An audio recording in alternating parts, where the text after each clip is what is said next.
Ha o'g'lim, nima qilyapsan? Assalomu alaykum dada. Kaptoy o'ynayapman. Men senga nima qilgin dedim? Ozgina kaptoy o'ynayotgandim. Ol Kaptoyni, uyga kirchi. Ha, keldingmi o'g'lim?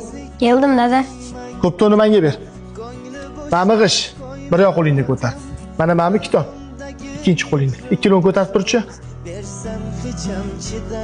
Dada, qo'lim og'rib ketdi. Yana ozgina ko'tarib tur. Dada, boshqa chidolmayapman. Ha o'g'lim, qo'lingdagi ikkilovida qaysi biri og'ir ekan? G'ish og'ir ekan.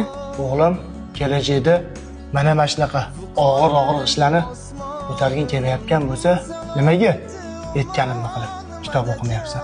Men ham yosh bo'lganman. O'yin qiziq, lekin bilimni vaqtida olish kerak. Bu yoqqa kel o'g'lim. Otalar hech qachon farzandiga yomonlikni ravo ko'rmaydi. Mana yetganimni qilib kitobingni o'qib bolam. Xudo xohlasa, bu dunyo kam bo'lmaysan bolam.